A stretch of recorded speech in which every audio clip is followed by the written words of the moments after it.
At 4:30 a.m., while most of San Diego is still sleeping, Daniel Carter is already awake. He doesn't need an alarm anymore.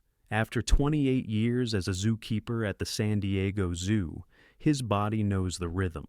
The animals wake up with the sun, and so does he. Daniel is 52 years old now. His hands are scarred from bites, scratches, and years of hard labor. His back aches from lifting feed bags and cleaning enclosures.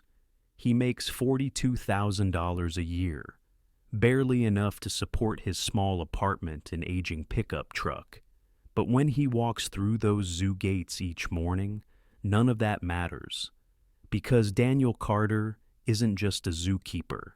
He's a guardian, a father figure, and sometimes the only hope between an endangered species and extinction. Daniel was 8 years old when his parents took him to the zoo for the first time. While other kids ran from exhibit to exhibit, Daniel stood frozen in front of the gorilla enclosure. A massive silverback named Congo sat near the glass, and for a moment, their eyes met. I saw something in his eyes, Daniel remembers, his own eyes distant with the memory. Intelligence, emotion, soul. In that moment, I knew these weren't just animals, they were beings, and they needed someone to speak for them. His parents laughed it off. "You'll grow out of it," they said. "You'll want to be a doctor or a lawyer." But Daniel never grew out of it. While his high school friends dreamed of corner offices and six-figure salaries, Daniel dreamed of mud and hay, of roars and calls, of wild hearts beating in captive bodies that deserve dignity and love. He went to college for zoology, worked 3 part-time jobs to pay for it, graduated with honors, and applied to every zoo in California. The San Diego Zoo took a chance on him when he was 24 years old. That was 28 years ago. He's never left. People think being a zookeeper is glamorous. They picture playing with baby animals and giving tours to smiling children. They don't see what Daniel sees at 5 a.m. when he arrives for his shift.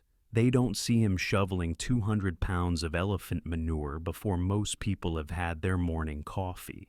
They don't see him in the California summer heat, scrubbing enclosures in 95-degree weather, sweat soaking through his uniform. They don't see him in winter, hands numb from cold water, still cleaning, still caring, because the animals can't wait for comfortable weather. "This job destroys your body," Daniel says matter-of-factly, stretching his sore lower back. "I've been kicked by zebras, bitten by monkeys, charged by rhinos. I've had pneumonia from working in the rain. I've pulled muscles I didn't know I had. And the pay?" He laughs without bitterness. "Let's just say I'll never own a house. His ex-wife left him 12 years ago. I was married to the zoo, not to her," Daniel admits quietly. "I missed anniversaries because a giraffe was giving birth. I missed holidays because the big cats needed medical care. I chose animals over her time and time again. I don't blame her for leaving. He has no children of his own, no family nearby. Most of his college friends have moved on to bigger careers, bigger houses, bigger lives. But Daniel has something they don't. He has purpose. By 6 a.m., Daniel is making his rounds through the African savanna section. First stop, the elephants. There are 3 of them, Kimba, Zara, and Old Solomon, who's 54 years old and has arthritis. "Morning, Solo," Daniel calls out, his voice gentle. The massive elephant recognizes him immediately, rumbling a greeting and walking slowly to the fence. Daniel reaches through with a handful of apples, not part of the official diet, but a treat he buys with his own money. "How's that leg today, old man?" Daniel examines Solomon's gait with expert eyes. He's been caring for this elephant for 15 years. He knows every habit, every preference, every sign of pain or joy. Solomon wraps his trunk around Daniel's arm gently, a gesture of trust and affection. To anyone else, it would be terrifying. To Daniel, it's a conversation. I know, buddy, I know it hurts. We're gonna help you. Daniel makes a mental note to talk to the veterinary team about adjusting Solomon's pain medication. Next are the lions. Daniel enters their night enclosure with caution, but no fear. The pride knows him. Marcus, the massive male, watches Daniel with golden eyes as he checks food bowls and water supplies. You're looking good, Marcus. Strong. Daniel observes everything: the shine of the coat, the alertness of the eyes, the way the lion moves. A good zookeeper sees what others miss: a slight limp, a loss of appetite, a change in behavior. These small signs can mean the difference between life and death. Then come the giraffes, the zebras, the rhinos. Each animal gets personal attention. Each one matters. By 9 a.m., Daniel has walked 7 miles, lifted over 500 pounds of feed, and cleaned 6 different enclosures. The zoo isn't even open to the public yet. 3 years ago, a young gorilla named Hope was born at the zoo. She was premature, weak, struggling to survive. Her mother, stressed and confused, rejected her. Without intervention, Hope would die within hours. Daniel volunteered to be her surrogate. For 3 months, he bottle-fed her every 2 hours, day and night. He slept at the zoo, in a chair next to her incubator. He held her when she cried. He talked to her constantly, teaching her gorilla sounds that he'd learned from years of observation. People thought I was crazy, Daniel remembers, his voice thick with emotion. They said I was too attached, that I needed to maintain professional boundaries. But how do you maintain boundaries with a baby who's looking at you like you're her whole world? Hope survived. Today she's a healthy 3-year-old gorilla, successfully integrated with the troop. She still recognizes Daniel. When he enters the gorilla habitat, she comes to the glass and places her hand against it. Daniel places his hand on the other side. They stay like that for a moment, human and gorilla, connected by love. That's what people don't understand, Daniel says softly. These animals aren't objects. They're not attractions. They're individuals with personalities, emotions, memories.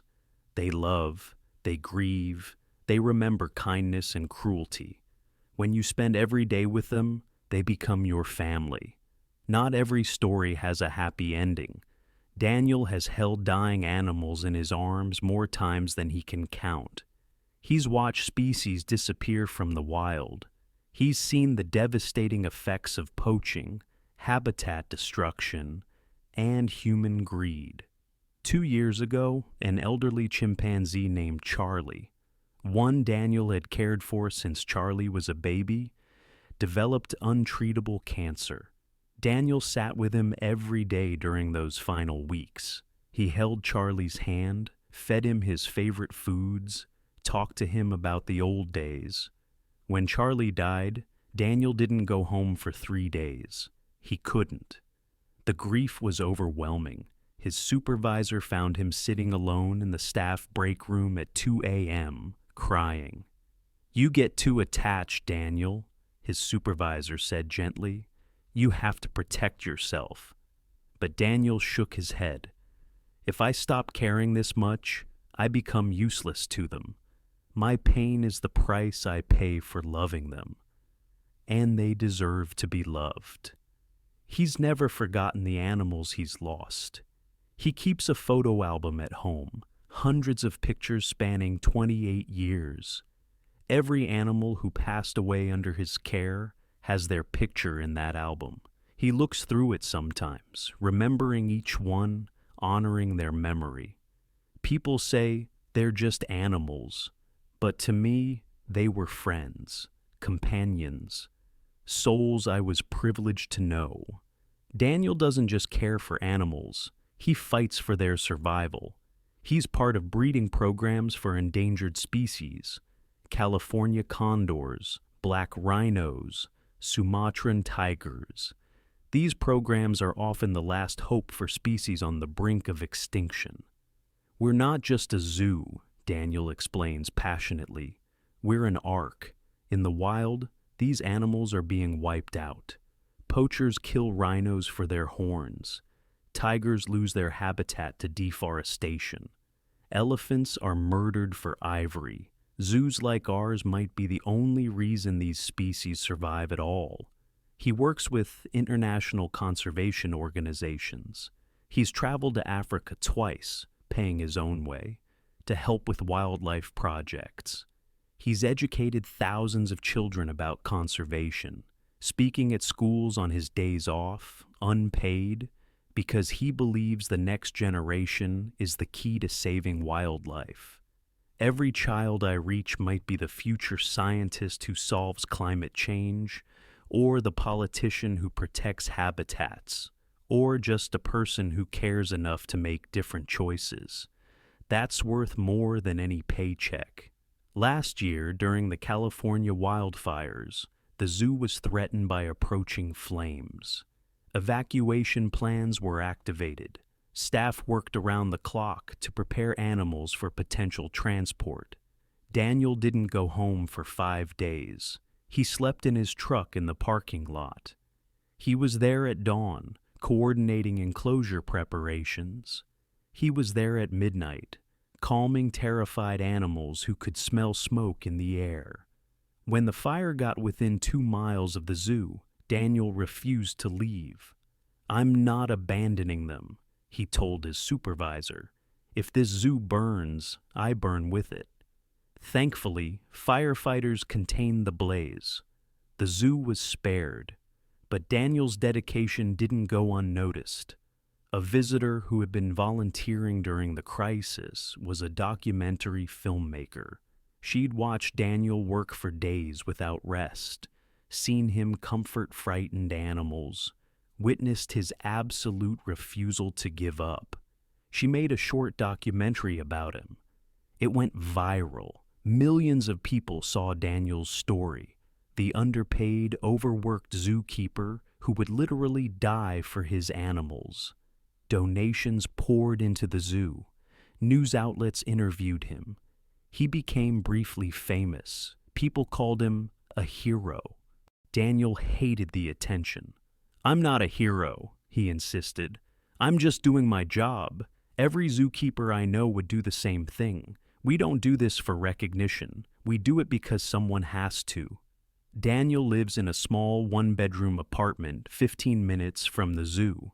His furniture is old. His TV is from 2010. He drives a 2008 Ford Ranger with 180,000 miles on it. He shops at thrift stores and eats simple meals. He could have had a different life. With his education and experience, he could have gone into veterinary medicine, made 3 times his salary. He could have worked for a pharmaceutical company, studied animals in a lab, made 6 figures. But that wasn't what he wanted. "Those animals in labs, they don't have names," Daniel says. "They don't have personalities. They're test subjects. The animals I work with, they're individuals. Marcus the lion, Hope the gorilla, Solomon the elephant, they know me, they trust me. How could I leave them?" His parents, before they passed away, never really understood. "You wasted your potential," his father said once, words that still sting. "You could have been something." But Daniel believes he is something. He's the person who makes sure Marcus gets his favorite toy during enrichment time. He's the person who notices when Zara the elephant seems sad and spends extra time with her. He's the person who fought for better medical care, better enclosures, better lives for creatures who can't fight for themselves. "My father measured success in dollars and status," Daniel reflects. "I measure it in lives saved, animals protected, species given a second chance. By my measurement, I'm the richest man I know. Now, at 52, Daniel is training younger zookeepers. He watches them come in, bright-eyed and excited, thinking they'll spend their days cuddling baby animals. He's honest with them. This job will break your heart, he tells them. You'll work holidays and weekends. You'll miss family events. You'll make less money than your friends. Your body will hurt. You'll watch animals you love die, and society will treat you like you're just cleaning up poop for a living. The young keepers listen, some looking discouraged. Then Daniel continues, his voice soft but intense. But you'll also witness miracles. You'll see a baby animal take its first breath. You'll earn the trust of a creature that's known nothing but fear. You'll play a part in saving species from extinction. You'll have relationships with beings that most people will never understand. And at the end of your life, you'll know that you mattered, that you made a difference. He looks each of them in the eye. If you're only here for the Instagram moments and the cute factor, leave now. But if you're here because you believe these animals deserve advocates, deserve love, deserve someone who will fight for them, then welcome. This is the most important work you'll ever do. Most of them stay. Daniel can see it in their eyes. The same fire he had at their age, the same calling. It's 6 p.m. The zoo has been closed to the public for an hour. Most of the staff have gone home, but Daniel is still there, doing evening rounds, checking on each animal one more time. He stops at the gorilla habitat. Hope is playing with her family group, but when she sees Daniel, she comes to the glass. They do their ritual, hands touching through the barrier. Daniel smiles, his weathered face transforming with joy. "Sweet girl," he whispers, "you're doing so good." At the elephant enclosure, old Solomon is lying down, something he rarely does. Daniel watches carefully. Is it just rest, or is it pain? He makes another note for the vet team, plans to come in extra early tomorrow to check on him. At the lion habitat, Marcus is roaring, his evening call, announcing his territory to the world. The sound echoes through the zoo, primal and magnificent. Daniel closes his eyes and listens. After 28 years, it still gives him chills. By 7:30 p.m., Daniel finally heads to his truck. His body aches. He's exhausted. He'll go home, eat a simple dinner, maybe watch some TV, and go to bed by 9 p.m. so he can do it all again tomorrow. As he drives past the zoo entrance, he looks back at the grounds. Somewhere in there, animals are settling in for the night. Marcus is with his pride. Hope is curled up with her mother. Solomon is hopefully comfortable. They're safe because of people like Daniel. They're cared for because of people like Daniel. They have a chance at survival because of people like Daniel. Daniel has no children to carry on his name, no fortune to leave behind. When he retires, if he ever does, there will be no gold watch, no big ceremony, no pension that will let him live comfortably. But his legacy is in every animal he's saved, every species he's helped preserve, every young zookeeper he's mentored, every child he's inspired to care about wildlife. When I die, Daniel says with a slight smile, I don't need a fancy funeral. Just scatter my ashes here, at the zoo. Let me be part of this place forever. It's been my whole life. It should be my resting place, too. His supervisor, who's heard this before, rolls her eyes affectionately. You're not dying anytime soon, Daniel. We need you too much. And it's true. The zoo needs people like Daniel Carter. The animals need him. The world needs him. There are thousands of Daniels across America. Zookeepers who make poverty-level wages while doing back-breaking work, who go home covered in mud and scratches and animal waste, who work holidays and weekends, who sacrifice relationships and financial security, who choose animals over everything else. They're at the Bronx Zoo in New York, the National Zoo in Washington, D.C., the Dallas Zoo in Texas. In cities and towns across the country, there are men and women who've dedicated their lives to creatures most people only see once a year on a family outing. They're not famous, they're not rich, they're not celebrated, but they're heroes. They're the voice for the voiceless, the protectors of the vulnerable, the guardians of species that might not survive without them. Daniel Carter is 52 years old. He has arthritis in his knees and scars on his hands. He drives an old truck and lives in a small apartment. He's never been on a luxury vacation. He'll probably work until the day he physically can't anymore. But every morning, when he walks through those zoo gates and sees the animals he's devoted his life to, he knows he made the right choice. Some people chase money, Daniel says, looking out at the zoo grounds as the sun sets. Some chase fame. I chase purpose, and I found it. Every single day, I know why I'm here. How many people can say that? He turns to leave, then stops, looking back one more time. These animals didn't choose to be here, he says quietly. But since they are, they deserve the best life we can give them. They deserve someone who sees them, who loves them, who fights for them. That's what I do. That's who I am. And with that, Daniel Carter heads home, ready to do it all again tomorrow. To every zookeeper, wildlife rehabilitator, and animal care professional reading this, your work matters. Your sacrifice is seen. You are the unsung heroes of conservation, the bridge between humanity and the natural world.